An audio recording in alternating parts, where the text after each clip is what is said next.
le petit Marc-Emmanuel ici présent est d'accord avec moi, avec la rumeur que je vais vous évoquer dans cette vidéo et que vous avez supposément déjà entendu sur Twitter, sur MySpace, peut-être, soit on est passé à côté d'une énorme déception, soit d'un énorme banger. C'est un petit peu, on va dire, contradictoire, il est vrai, mais vous allez comprendre très vite pourquoi. Cryptic 4K, que vous connaissez peut-être maintenant sur Twitter, qui nous donne des petites rumeurs sur l'univers Marvel, et même sur, on va dire, la durée des films, la durée des trailers, quand sortirait tel ou tel trailer, bref, un scoop, parmi tant d'autres, mais qui ne s'est jamais trompé. Nous a proposé sur Twitter une chose qu'il aurait entendue sur des connexions entre Sony et Disney. Alors, évidemment, afin de regarder cette vidéo dans les meilleures conditions, il ne faut pas avoir peur de futurs spoils concernant la suite du MCU ou le SSU, donc le Sony Spider-Man Universe. Bref, si vous ne voulez absolument rien savoir concernant ces projets, quittez la vidéo dès maintenant. On va donc parler dans un premier temps de Spider-Man 2099 parce que oui, en gros, il y aurait des connexions entre le MCU et ce personnage-là, mais on va y venir. En gros, dans un premier temps, il faut rappeler que Spider-Man 2099 est interprété par Oscar Isaac, il faut le dire, qui avait déjà interprété Apocalypse dans X-Men Apocalypse, qui avait déjà interprété et qui continue à le faire Moon Knight, du côté du MCU, très très cool, mais bon. Ce n'est pas le sujet. On a donc ce personnage-là qui, semble-t-il, devrait revenir, notamment du côté de Spider-Man Beyond de Spider-Verse, qui veut dire au-delà du Spider-Verse, derrière le Spider-Verse. Mais, justement, au-delà de ce film-là, qu'est-ce qu'on aura ? Il faut rappeler quand même que Sony, actuellement, développerait un univers étendu selon... En fait, c'est plus... Ce n'est pas qu'ils le développeraient, même si on utilise quand même le conditionnel, mais étant donné qu'ils ont engagé ceux qui ont créé Into et Across de Spider-Verse et bientôt Beyond de Spider-Verse, ils les ont engagés pour s'occuper notamment du live-action.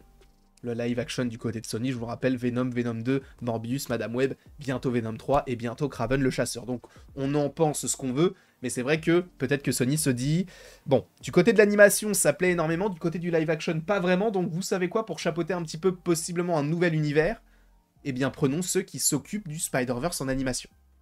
C'est pourquoi, donc les personnes qui s'occupent de Into, Across et Beyond, devraient notamment s'occuper devraient être, pas forcément les showrunners, mais devraient s'occuper de cet univers live-action, notamment avec la série Spider-Man Noir, supposément, qui, pour rappel, devrait arriver sur Amazon Prime, alors on ne sait pas quand. Moi, je tablerais peut-être sur 2025-2026, on verra, évidemment, à ce moment-là. Mais quoi qu'il en soit, ce personnage-là a un avenir, d'accord ? Parce que Beyond, parce que c'est un personnage qui est très apprécié, parce que c'est le premier personnage qui était... teasé dans Into the Spider-Verse, donc lui il va faire toute la trilogie, donc il a vraiment un intérêt. Et évidemment il est en lien avec le Spider-Verse, mais sachez que selon Cryptic 4K, ce serait plus que des connexions avec le MCU, ou en tout cas avec l'univers Marvel dans sa globalité, puisqu'il y aurait des connexions avec Kang, le Conquérant, ou en tout cas, c'est ce qui était envisagé du côté de Marvel. Alors, ça peut porter en effet à confusion, dans le sens où on te parle donc de live action.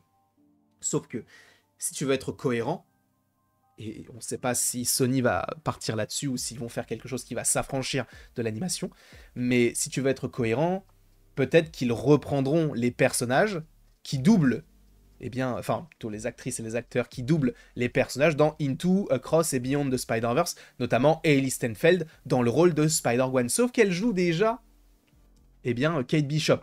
Donc ça risque d'être un petit peu compliqué si jamais on attend ces personnages-là, je dis n'importe quoi, dans du Secret Wars.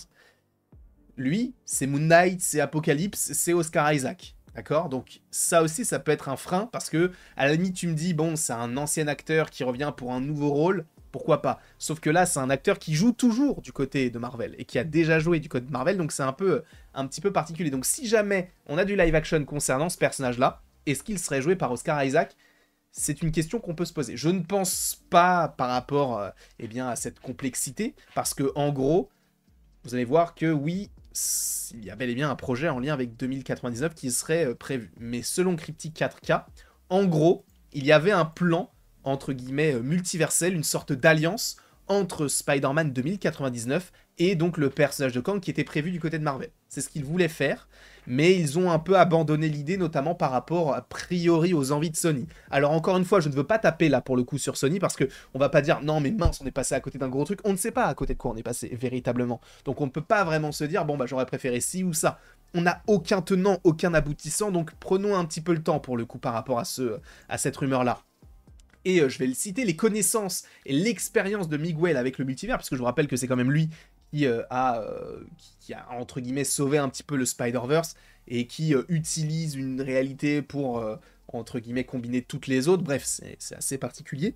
Donc lui, c'est lui qui est, entre guillemets, le gardien du Spider-Verse. C'est lui qui va empêcher Miles de retourner dans un autre univers qui n'est pas le sien, mais en fait c'est le sien, parce que c'est celui de Miles 42, mais pas celui du Miles 1610, donc c'est un peu particulier, mais en tout cas, Miguel, lui, il a les connaissances. Il connaît le multivers, il connaît le Spider-Verse, il connaît, parce que lui-même est allé dans un univers dans lequel, eh bien, il avait toujours sa fille, etc.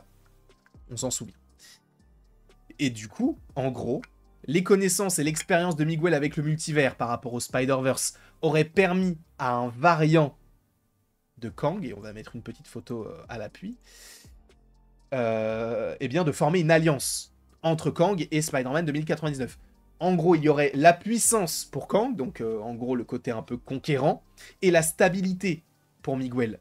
Donc le côté de, il n'y a rien de mauvais qui se passe dans le multivers, mais en même temps, c'est Kang qui, on va dire, est le plus puissant. On accepte qu'il soit le plus puissant, mais moi je vais essayer de faire en sorte qu'il y ait une stabilité. C'est en gros ce qui aurait été prévu. En gros, c'était il y a quelques temps. Il aurait donc entendu dire que Marvel souhaitait cette alliance, mais Sony pensait que Miguel, en gros, était une énorme demande dans le sens où, en vrai, c'était pas forcément ce vers quoi il voulait aller par rapport au personnage. Donc, c'est là qu'il n'y aurait pas eu donc de connexion entre Disney et Marvel. Enfin, Disney plutôt et Marvel du côté de Sony. C'est très important de le notifier. Sachant que donc oui, a priori, on n'aura pas cette alliance Kang Spider-Man 2099. En revanche, Cryptic 4K précise qu'a priori, oui, Miguel, lui, il est toujours prévu en live action, et a priori, en tant que chef, ou en tout cas, en tant que personnage faisant partie d'une équipe. Donc, est-ce qu'il y aura une Spider Society également en live action? Est-ce qu'on reverra les acteurs qui ont déjà interprété les personnages en animation? C'est une possibilité, ça risque d'être un petit peu confus pour la plupart des gens, parce que Hailey Steinfeld, encore une fois, parce que, par exemple, Brian Tyree Henry, bon, même si on n'est pas forcément censé forcément revoir le père de Miles, c'est lui qui joue aussi Phastos, donc il y a tous ces aspects-là qui rentrent en compte. Je ne sais pas, encore une fois, comment tout cela va s'organiser, on verra tout cela en temps voulu, mais ce qu'il faut retenir, c'est qu'il y avait Disney, Marvel qui voulaient faire une alliance 2099 avec Kang. Sony aurait a priori refusé. Évidemment, par rapport à Kang aussi, bah, il y a eu des modifications, hein. L'acteur a changé, enfin, l'acteur a changé. On ne sait pas si Kang est toujours prévu, s'il y aura plusieurs variants ou un acteur qui le remplacera. De toute manière, ça, normalement, on devrait avoir des informations d'ici le mois prochain, peut-être pour la Comic-Con, pour annoncer au moins le futur film Avengers, qui est, je vous le rappelle, prévu pour 2026. Si je ne dis pas de bêtises, de toute manière, vous avez la vidéo concernant les dates potentielles pour les films Marvel qui est prévu, enfin qui est déjà sorti sur la chaîne il y a de cela maintenant une semaine à peu près, dans ces eaux-là. Bref, en tout cas, vous avez du contenu sur la chaîne pour pouvoir théoriser, pour pouvoir réfléchir un petit peu à tout cela avec moi ou non, hein, parce qu'il y a d'autres créateurs aussi qui peuvent parler de tout ça. En tout cas, je vous remercie beaucoup d'avoir été présent devant cette vidéo. N'hésitez pas à me dire ce que vous en pensez, est-ce que vous auriez été chaud, est-ce que vous seriez chaud pour voir Miguel en live action, chef d'une équipe? Dites-moi tout cela dans les commentaires, sachant que si on a ça, ce serait plus du côté de Sony. Donc si Sony s'affranchit de ce qu'ils ont fait par rapport à Venom en allant plus sur le Spider-Verse, est-ce que ça pourrait vous plaire? Et à ce moment-là, tu te dis, mais pourquoi avoir fait Morbius? Pourquoi avoir fait Madame Web? Parce qu'ils se cherchent encore, mais on espère que ce sera pour le mieux. Je vous remercie encore une fois d'avoir été présent devant cette vidéo, et après tout ceci, il ne me reste donc plus qu'à vous dire à la prochaine, pour la prochaine. Et encore une fois, merci beaucoup à vous d'avoir été présent. Il y a beaucoup de vidéos qui vont sortir ces prochains jours. J'ai vu Vice Versa 2, j'ai vu beaucoup de choses. Et c'est nécessaire d'en parler d'ici quelques temps. Voilà.